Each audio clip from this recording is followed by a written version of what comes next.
De forma que o tabernáculo no Velho Testamento é a profecia de Deus entre nós.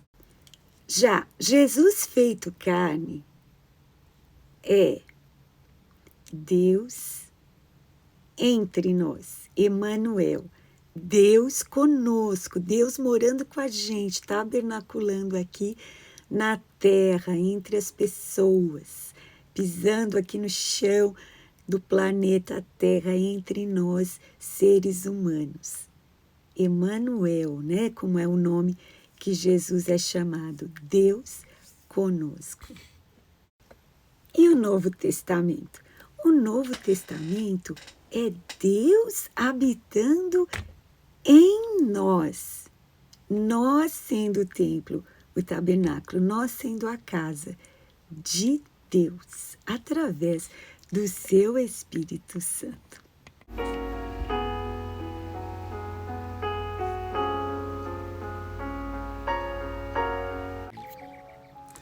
E olá, muita paz de Deus para a tua vida. Seja bem-vindo, seja bem-vinda ao nosso estudo bíblico. Hoje, a parte 25 da série Hebreus. Hebreus 12, hoje a gente vai ver Hebreus 12, versículos 5 ao 17. Meu nome é Diomar, sou pastora na Comunidade Evangélica da Vitória, em Guarulhos, São Paulo. Vem comigo. E hoje a gente vai ver como Deus, o Pai, corrige aqueles a quem ama como filho. Você aceita uma correção de Deus? E uma correção dos seus pais, dos seus líderes, dos seus treinadores, dos seus instrutores? Você aceita a correção?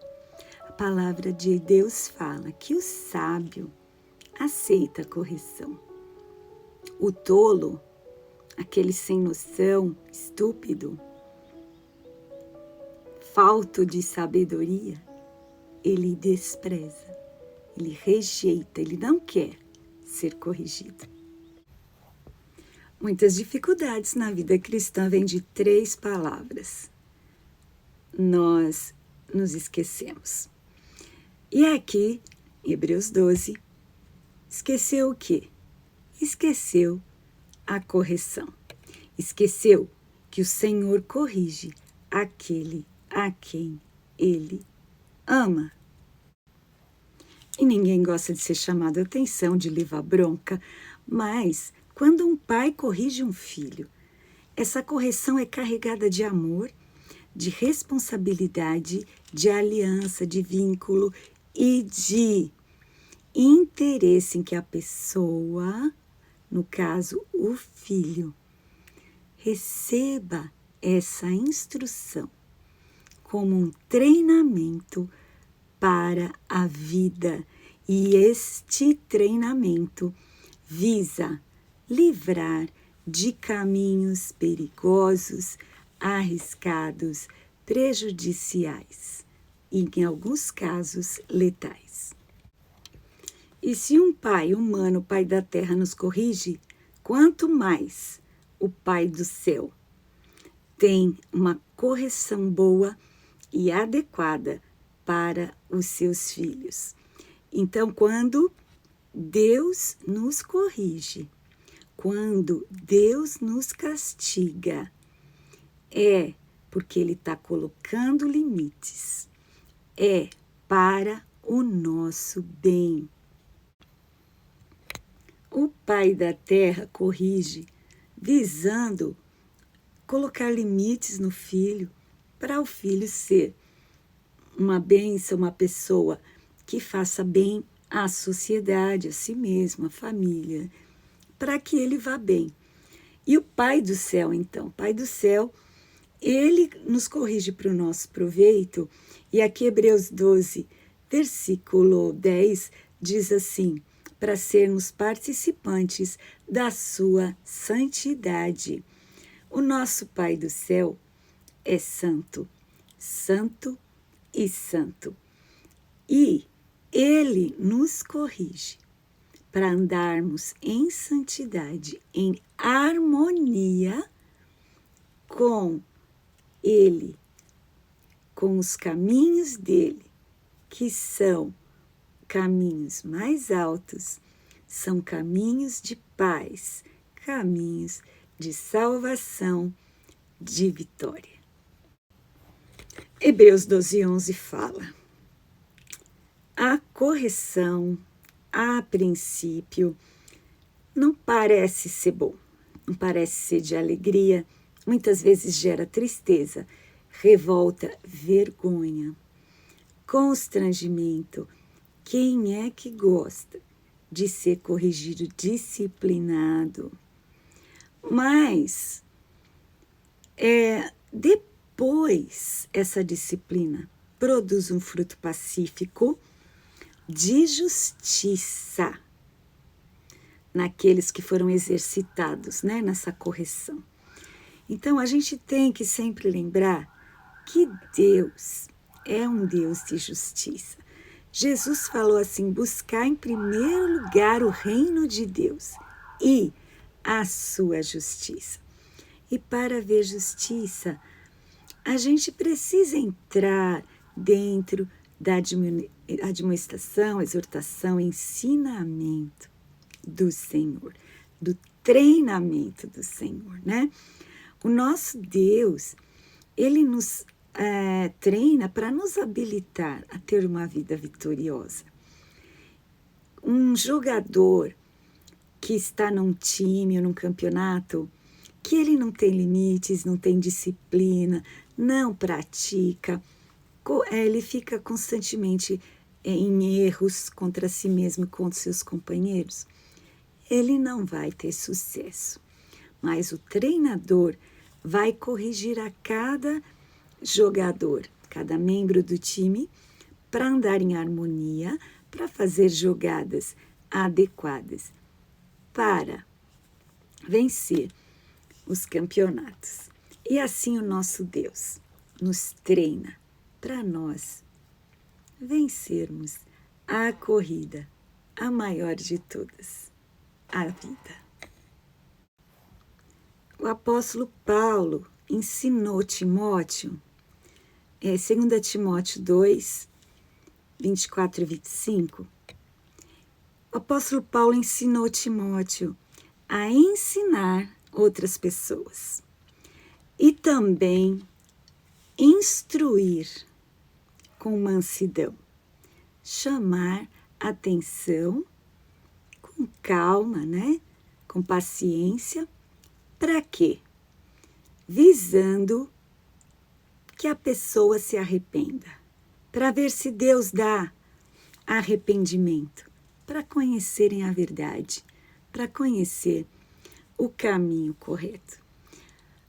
Levar uma bronca, uma correção, pode causar tristeza, mas também não é uma tarefa fácil para quem corrige o próximo. Muitas vezes, quando a gente vai corrigir alguém, a gente é mal interpretado, a gente recebe, às vezes, palavras mal educadas e, de qualquer forma, o correto é a gente ensinar, instruir, corrigir em amor. Corrigir, sim, mas isso não quer dizer que a gente seja perfeito. Um pai não é perfeito, mas ele corrige seu filho, porque faz parte da sua responsabilidade. E assim também, um professor não é perfeito, mas ele precisa corrigir o aluno. Um pastor precisa corrigir um membro da sua igreja. E assim, nós precisamos corrigir uns aos outros, sempre em amor. E o apóstolo Paulo continua falando aqui em 2 Timóteo 2,26, os objetivos da correção, da instrução que a gente deve dar às pessoas. Por quê? Precisa haver um despertamento, né? 2 Timóteo 2,26, para tornarem a despertar. Porque muitas vezes a pessoa está envolvida numa situação, no encantamento até demoníaco, como diz aqui, para se desprender dos laços do diabo. É necessário a palavra de Deus, a correção, para haver um despertamento, uma libertação. Aqui fala, né, para se desprender dos laços do diabo em que a vontade dele estão presos. E a palavra de Deus é boa para corrigir em amor. Qual é a nossa atitude, a nossa resposta diante de uma correção? De uma correção do Senhor, de uma correção de sabedoria. Aqui Hebreus 12:12 fala, torne a levantar as mãos cansadas e os joelhos desconjuntados. E toma uma atitude. Que atitude é essa? Fazei veredas direitas para os vossos pés, para que o que manqueja não se desvie inteiramente, antes seja sarado. Então, se a pessoa já está manquejando, já está no caminho errado, já está se desviando, precisa tomar coragem, tomar ânimo e tomar uma posição de tá cansado, suas mãos estão cansadas, mas se esforça. Levanta novamente as suas mãos. Joelho está desconjuntado? Torna a levantar. Acha o caminho certo. Retorne para o caminho certo. A instrução aqui de Hebreus 12:14 é seguir a paz com todos. É algo que a gente precisa buscar na nossa vida, ter um bom relacionamento com todas as pessoas. Muitas vezes não depende de nós. Romanos 12:18 fala, mas naquilo que depender de nós, vamos ter paz com todos. E seguir a paz e a santificação, sem a qual ninguém verá o Senhor. A gente precisa buscar a santidade, a santificação, e muitas vezes essa palavra soa estranha para muitas pessoas. A santificação é uma palavra assim mais da arena bíblica, do meio bíblico, né? No meio eclesiástico. A santificação para muita gente é impossível, algo inatingível. Mas aqui está falando, se não tiver essa santificação, ninguém verá o Senhor. Ela é necessária. É necessário se afastar das coisas que a Bíblia ensina que não agradam a Deus. Ah, mas tem uma situação que já fez parte da tua vida, mas a gente deve se achegar a Deus, pedir o perdão, pedir que o sangue de Jesus Cristo, que nos purifica de todo o pecado, ele vai nos limpar, né? Vai nos purificar. E Deus vai nos perdoar. E aí, daí em diante, quem está em Cristo é nova criatura. Há necessidade da gente se afastar daquilo que a Bíblia diz que é mal. A gente não pode entrar nessa narrativa de que ninguém é perfeito. Mas é justamente porque ninguém é perfeito que o Pai do céu nos corrige e que a gente tem que se converter, ou seja, mudar de direção, mudar de atitude, de ação, para fazer a vontade de Deus. Hebreus 12:15 fala muitas coisas muitíssimo importantes. E uma delas, ninguém se prive da graça de Deus. Eu tenho falado repetidas vezes que a graça de Deus é um dom, é um presente que Deus nos dá, sem a gente merecer. E é por esta graça que nós somos salvos, a graça de Jesus, mediante a fé no Filho de Deus, Jesus Cristo, o Messias verdadeiro, Yeshua HaMashiach. E a gente precisa ter cuidado para não excluir a gente mesmo dessa graça. É algo muito sério. A gente tem que estar debaixo da graça de Deus. Hebreus 12:15 ainda fala de outra situação muito difícil, que muitas pessoas estão enredadas, presas, que é a amargura.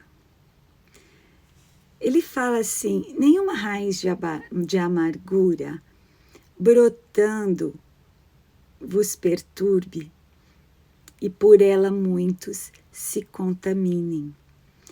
A amargura faz parte da vida de muitas pessoas quando elas se negam a ser consoladas por Deus. As coisas acontecem para todos. Coisas tristes, trágicas, abusos, mas sempre a gente precisa abrir o nosso coração e deixar Deus consolar, deixar Deus tratar. E não deixa a amargura ser enraizada no seu coração. Uma pessoa amarga, ela acaba vivendo uma vida muito triste, muito doentia emocionalmente, tóxica, e contamina as outras pessoas. Um trauma mal trabalhado. Então eu quero dizer para você, peça ajuda quando você se achar injustiçado, quando a dor for muito grande no seu coração. Às vezes a gente precisa até de ajuda psicológica, profissional, ou um pastor, uma pessoa que é treinada para um bom aconselhamento. A gente precisa buscar, às vezes até ajuda médica, tomar alguma medicação para dormir, para enfrentar determinada situação durante algum tempo da nossa vida. Porque nós somos seres humanos e precisamos de ajuda. Precisamos trabalhar o emocional. Não é errado você pedir ajuda. Peça primeiramente a Deus que prepare pessoas competentes para te ajudar, né? A gente conhece casos de pessoas que procuraram ajuda, mas aqueles de quem eles esperavam ajuda ainda chegaram a piorar a situação. Então, peça a Deus, peça ao Senhor em nome de Jesus, que te encaminhe. Fala, Senhor, meu Pai, o Senhor é o meu Pai. Essa situação dói muito no meu coração. Me leva a receber a ajuda de pessoas que possam trazer para mim a cura, o alívio da minha alma. Tira essa amargura do meu coração. E uma das primeiras coisas para se livrar da amargura, com a raiz e tudo arrancada do coração, é perdoar. Perdoar como Deus em Cristo nos perdoou. E Hebreus 12, 15, 16, mais uma vez, cita Esaú como um exemplo de como não ser, não fazer como Esaú. Né? Então está falando, ninguém seja devasso. Essa palavra, para muitas pessoas, assim, que querem se divertir numa festa, aqui no Brasil ficou uma palavra legal, uma palavra de pessoa descolada. Mas a Bíblia dá outros padrões. Por isso que a gente tem que ser corrigido, né? Disciplinado, colocado limites pela Bíblia. O nosso corpo, ele tem as suas próprias paixões, o ser humano. Mas a pessoa, ela não pode ter todos os seus impulsos assim, desenfreadamente na vida. Agir sem limite. E o padrão moral da Bíblia é o padrão do nosso Criador. Então, para muita gente, isso não é aceitável. As pessoas rejeitam. Por isso que aqui em Hebreus está falando, filho meu, não rejeite a instrução do Pai do céu. Porque rejeitar os princípios de Deus traz consequências para as pessoas, para todos nós. E aqui está falando, não seja devasso, não seja fornicário. Fornicação é a prática do sexo fora da arena, fora do ambiente em que Deus permite. Qual que é esse ambiente que Deus permite a prática do sexo? Ele permite dentro do casamento, o homem e a mulher casados entre si, se relacionar. E a profanação, né, que Esaú fez, a profanação é tornar normal, vulgar, aquilo que é sagrado. O apóstolo Paulo fala, vocês não sabem que vocês são o templo do Espírito Santo de Deus? Então, profanar o templo, profanar o seu próprio corpo, num relacionamento físico com outra pessoa, numa intimidade que não é de aliança, não é aceitável perante Deus. A pessoa profana o templo do Espírito Santo. Esaú, ele foi profano porque ele deu lugar às paixões da sua carne. No caso, ele estava com muita fome. Ele estava ali como, né, para morrer de fome. E por causa dessa necessidade física que estava ali latente, ele vendeu o seu direito de primogenitura, que era sagrado, algo vindo de Deus. Então, ele profanou. E aqui diz, não seja profano, não seja fornicário, não seja devasso. E o exemplo, então, foi de Esaú. E ele, continua no versículo 17, né? Ele depois quis voltar atrás. Depois ele quis a primogenitura. Aqui diz que depois ele até chorou, com lágrimas ele buscou. Mas não adiantou. Então tem certas coisas que as pessoas fazem na sua vida, que depois elas querem voltar atrás, mas muitas vezes não vai ter jeito. E no caso de Esaú, mesmo que ele se arrependeu, buscou essa bênção novamente, herdar essa bênção, ele buscou, ele chorou, buscou com lágrimas, se arrependeu, mas a situação não mudou. Então, é este aviso, este alerta aqui, para não ser como Esaú. E hoje a gente vai ficando por aqui.